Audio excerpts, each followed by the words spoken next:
الله وبركاته. بسم الله الرحمن الرحيم. الحمد لله رب العالمين وأفضل الصلاة وأتم التسليم على سيدنا محمد وعلى آله وأصحابه أجمعين. أما بعد فأعوذ بالله من الشيطان الرجيم. بسم الله الرحمن الرحيم. شهر رمضان الذي أنزل فيه القرآن هدى للناس وبينات من الهدى والفرقان فمن شهد منكم الشهر فليصم. صدق الله العظيم. সম্মানিত হাজরিন, আল্লাহ পাক রব্বুল আলামিনের অশেষ মেহেরবানি যে আল্লাহ পাক রব্বুল আলামিন আমাদের শাবানের মাস পর্যন্ত পৌঁছাইছে। আর কিছুদিন পর ইনশাআল্লাহ, আজকে 15 শাবান, কিছুদিন পর রমজানের মাস আইব। প্রতি বছর আল্লাহ পাক রব্বুল আলামিন আমাদের কিছু মুবারক দিন দেয়। রমজানের মাস, রমজানের দিন, রমজানের রাত, যুলহিজ্জার 10 দিন, আশুরা, এই ধরনের মুবারক সময়। যারা হাজ করেন তারা লাগে হাজ, যারা উমরা আদায় করেন তারা লাগে উমরার সময়। কোন কোন সময় আল্লাহ পাক রব্বুল আলামিনের কাছে মুআজ্জাম, খুব ফজিলতময়, আর কোন কোন জায়গা আল্লাহ পাক রব্বুল আলামিনের কাছে খুব ফজিলতময়। এই সময় যে সময় আয়, এই সময় আল্লাহ পাক রব্বুল আলামিনের রহমতের দরজা খুলে। আল্লাহ পাক রব্বুল আলামিনে রমজানের মাসও রহমতের দরজা খুলেন এবং আল্লাহ পাক রব্বুল আলামিনে শয়তান হলরে বন্দী করে দেন, যাতে আমরা আল্লাহ পাক রব্বুল আলামিনের ইবাদত করতে আমরা সহজ পাই। ইবাদত করতাম তো সব সময়, আল্লাহর বান্দা আমরা শুধু রমজানের মাস না, আল্লাহর বান্দা আমরা সব সময়। কিন্তু আল্লাহ পাক রব্বুল আলামিনে কোন কোন জায়গা এবং কোন কোন সময় আমরা একটু সাহায্য করে দেন, তার রহমত তোর কারণে আল্লাহ আমরা সাহায্য করে দেন।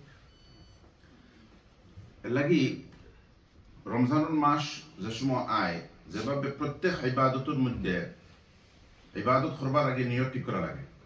ঠিক তেমনি ভাবে রমজানের মাস যে সময় আয়, কিছু সময় খাটানি লাগে নিজের নিয়ত ঠিক করা। মন মানসিকতা, সঠিক মন মানসিকতা নিয়ে আমি রমজানের মাসে আমি ওয়েলকাম করলাম নিনা না, এটা নিয়ে আমরা কিছু চিন্তা করা দরকার। এই ক্ষেত্রে হুজুর সাল্লাল্লাহু আলাইহি ওয়াসাল্লামের কয়েকটা হাদিস আমরা একটু সামনে আনতে হইব এবং শরীয়তের কিছু কাওয়াইদের সামনে রাখতে হইব। এক নম্বর কায়দা হইল যে ফুকাহা কেরামে কইন, তারা একটা কায়দা আছে যে দাফউল মাদাররাতি আওলা মিন জালবিল মানফা। যে কোনো বিষয়ে এই কায়দাটা সামনে রাখার দরকার, একটা নিয়ম যে কোনো সময় নিজরে ক্ষতিটা কি বাঁচানি, ফায়দা হাসিল করাটা কি বেশি গুরুত্বপূর্ণ। ঠিক আছে, মানে আপনার যেমন আপনার গড়ে আপনি ডেকোরেট করতেন, গড়ে সাজাইতা, কিন্তু গড়ে আগুনটা কি বাঁচানি, গড় সাজানিটা কি বেশি গুরুত্বপূর্ণ, ঠিক না? এইভাবে কথাটা ফুকাহা কেরামে কইন যে দাফউল মাদাররাতি আওলা মিন জালবিল মানফা, যে নিজের দিন রে, নিজের নামা আমাল রে ক্ষতিটা কি বাঁচানি, ফায়দা হাসিল করাটা কি বেশি গুরুত্বপূর্ণ। অতএব নিজের ফরজ আমল ফরে নওয়াফিলটা কি বেশি গুরুত্বপূর্ণ হইল নিজের গুনাহ থেকে বাঁচানি, নফল আমল বেশি করাটা কি বেশি গুরুত্বপূর্ণ হইল নিজের গুনাহ থেকে বাঁচানি। যেভাবে নিজের গড়ে আগুন থাকি বাঁচানি, গড় সাজানি থেকে বেশি গুরুত্বপূর্ণ। এই ক্ষেত্রে উলামায়ে কিরামের মানে মত সমান, প্রায় একমত যে এটা একটা শরীয়তের কায়দা। উমর ইবনে আব্দুল আজিজ রাহমাতুল্লাহি আলাইহির কাছ থেকে রিওয়ায়াত যে তাইন কইন যে তাকওয়ার নামও হইল ফরায়েজ আদায় করা, ফরজ আমল আদায় করা এবং আল্লাহর নিষেধ করা মুহাররামাত থেকে নিজের বাঁচানি, ওটার নামও তাকওয়া। বাকি সব কিছু হইল নিজের দিন রে সাজানি। অতএব যে কোনো সময় গুনার একটা ওজন আছে, গুনার একটা হিসাব আছে। এই হিসাব মুবারক সময় এবং মুবারক জায়গাত বাড়ি যায়। আল্লাহ পাক রব্বুল আলামিনের একটা কায়দা আছে কোরআনে কারীমের মধ্যে যে একটা নেকির কাজ করবা 10 গুণ সওয়াব পাইবা। মান জাআ বিল হাসানাতি ফালাহু 10 আমসালিহা। যে একটা বদি করবা, একটা গুনাহ কাম করবা, তার বদলত একটা গুনাহ লেখা হইব। এই কায়দা তার জাকাত আছে, কিন্তু মুবারক জাকাত এবং মুবারক সময়ও গুনার সংখ্যা বাড়ে না, কিন্তু গুনার ওজন বাড়ে। আপনার এক গুণা এক কবিরা গুণা কিন্তু তার গ্র্যাভিটি তার ওজন বাড়ে যা একটা আমরা সকলে আসলে সকলের জেহেনের ভিতরে একটা আছে যেমন হলেও একটু গুরুত্ব সহকারে চেষ্টা করি যে মক্কা মদিনাত গেলে একটু সতর্ক থাকতাম ঠিক না আপনার স্টেপ নিগ্রিনও গুণা করা আর মক্কাত গুণা করা সমান নাই হোয়াইট চ্যাপেলও গুণা করা আর মদিনা শরীফ গুণা করা সমান না ঠিক তেমনি ভাবে মাস বছরের যে কোনো মাসও গুণা করা এবং রমজান মাসও গুণা করা সমান নাই গুনার গ্র্যাভিটি বাড়ে এবং যে সময় আল্লাহ পাক রব্বুল আলামিনে একেবারে অসীম সওয়াবের ওয়াদা করছেন যে সময় আল্লাহ পাক রব্বুল আলামিনে রহমতের দরজা খুলে দিছেন গুনাহ থেকে আমরারে বাঁচাইবার লাগি শয়তানরে বান্ধা রাখি দিছেন ওই সময় গুনাহ করা এটা হইল আল্লাহ পাক রব্বুল আলামিনের সাথে চরম ধরনের একটা বেয়াদবি এর লাগি একটা কি সতর্ক ওইটইব দুই ব্যাপারে এক নম্বর হইল যে রমজানের মাসও গুনাহ করতাম না খুব বেশি সতর্কতা হমু এক দুই নম্বর হইল রমজানি মুত্তাকি অওয়াতাকি বাঁচবার চেষ্টা করব রমজানি মুত্তাকি মানে হইল যে রমজান মাসও ঠিক আছে সেভাবে মক্কা মদিনাত গেলে গুনাহ করতাম না মানে একটু সতর্ক থাকি যে টিভি দেখতাম না ফিল্ম দেখতাম না কিন্তু এরপরে নিজের নিয়ত আছে যে রমজানের পরে পরের মাস আবার দরজা খুলছে মানে নিজের মাইন্ডের মাঝেও আছে যে আমি রমজানের লাগে ওই অ্যাডজাস্টমেন্ট করবো পরিবর্তন শুধু রমজানের লাগে আমি এরপরে চলতা জায়গাতেই হবি এই যে নিয়তটা খুব খতরনাক যত আমরা আগর অভ্যাস থাকে না কেন রমজানের মাসও গুণা ছাড়ছি এরপরে আবার গুণা আইছে যত আগর অভ্যাস থাকে না কেন এখন ডেইলি নিজের নিয়তরে আবার নতুন ভাবে নিজের নিয়তরে একটু চেক করতাম যে না আমার খালিস উদ্দেশ্য হইল যে গুণা রমজানের মাসও ছাড়মু ই গুণা রমজানের পরে আর করতাম না যে গুণা রমজানের মাসও ছাড়মু ই গুণা রমজানের পরে আর করতাম না একটা কিতা হয় ওটার নামও তওবা ওটার নামও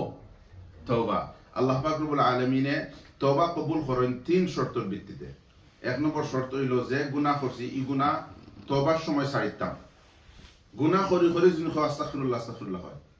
সিনেমাত বনো আছে বুঝছেন নানি আপনার বেহায়াইর ছবি সকল দেখে আবার ইনো বুঝিয়া আস্তাগফিরুল্লাহ জিকির করে মানে ই তওবা যদিও ঠিক আছে ভিতরে একটা ঈমান আছে লাগি একটু গিল্টি ফিল করা আস্তাগফিরুল্লাহ পড়া কিন্তু এটা তওবার অংশ না এগুলো তওবা নাই তওবা কবুল হইতে এক নম্বর শর্ত হইল গুনাহরে বাদ দিতে হইব গুনাহ করি তওবা হারাম আমার রুজি চলে রুজি খররাম খায়রাম সুন্দর গাড়ি ও রুজির সুন্দর গাড়ি চালাইরাম ও রুজির আপনার উপার্জনটা কি নিজে খায়রাম বা চেন্তরে খাওয়াইরাম আর আবার তওবাও করাম গুনাহ ছাড়তে হইব সর্বপ্রথম শর্ত দুই নম্বর শর্ত হইল গুনার উফরে নাদামত হইতে হইব গুনার উফরে গুনাহ ফস্তাইতে হইব আল্লাহ পাক রব্বুল আলামিনের কাছে শর্মিন্দগি প্রকাশ করতে হইব আল্লাহ আমি শর্মিন্দা এই গুনাহ যে করছি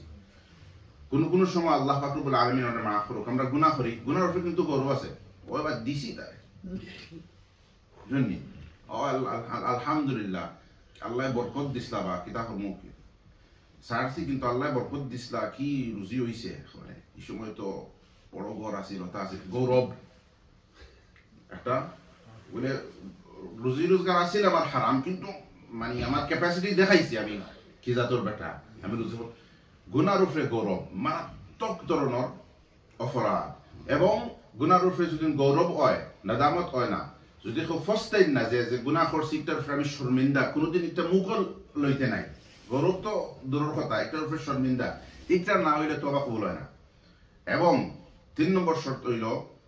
যে আগামীতে গুনাহ আর করতাম না এই ওয়াদা থাকতে হইব এই ওয়াদা ছাড়া আন ইয়াজিমা আল্লা ইয়াউদা ইলাইহা আবাদা যে শক্ত ওয়াদা থাকতো যে কোনোদিন আর করতাম না হ্যাঁ আমরা হাজার হাজার মুসলমান ইলা আছেন আল্লাহ আমরা সকলেও ইলা করছি আল্লাহ আমাদের মাফ করুক ওয়াদা করছি কিন্তু এরপর আবার করে গেছি একটা মনে হইল আমরা আর একটা গুনাহ এটাতেই তওবা করতে হইব কিন্তু যে সময় নিয়ত করি যে করতাম না এই সময় নিয়ত শক্ত হইতে হইব তওবা হইতে হইলে যদি সেওর কোনো ক্ষতি করিয়া থাকে তাহলে 4 নম্বর শর্ত সেওর কোনো ক্ষতি করলে আবার এটা ঠিক করতে হইব সেওর গাইলাইছি মাফ চাইতে হইব সেওর গিবত করছি মাফ চাইতে হইব সেওর ক্ষতি করছে সেওর কাছ থেকে শুরু করছি মালিকও ফেরত দিতে হইব সেওরে টকিয়া খাইছে ইগো ফেরত দিতে হইব সেও কোনো ক্ষতি হইলে ইটারে ঠিক করতে হইব সংশোধন করতে হইব সংশোধন ছাড়া তো হওয়া যদি আমার গুণার যদি না একজন মানুষ ভিকটিম হইয়া থাকেন তাহলে তার যে ক্ষতি হয়েছে এই ক্ষতি আমি ঠিক করতে হইব যদি তোবা কবুল হইতে হয় এখন রমজানের মাস আইলো আগটাকে যদি নিয়ত থাকে যে ঠিক আছে গুণা করতাম না কিন্তু পরে দেখা দিব না কমজোর নিয়ত তার মানে হইল তোবা তোবা শুরু হইছে না তোবার মন মানসিকতা হইছে না আমরা এর লাগি এখন থাকি আল্লাহ পাক রব্বুল আলামিন আমরা তৌফিক দিবা যদি আমরা নিয়ত খালিস থাকে আমরা চেষ্টা করতাম ইনশাআল্লাহ যে আল্লাহ পাক রব্বুল আলামিনে আমরা নিয়ত করতাম আল্লাহ পাক রব্বুল আলামিনে আমরা এই গুনাহ থেকে রমজানও বাঁচাইতা এবং রমজানের পরে এই খালিস নিয়তের কারণে আল্লাহ পাক রব্বুল আলামিন আমরা জিন্দেগির মধ্যে পরিবর্তন আনতা এবং গুনাহ থেকে আমরা বাঁচাইয়া রাখতাম ইনশাআল্লাহ।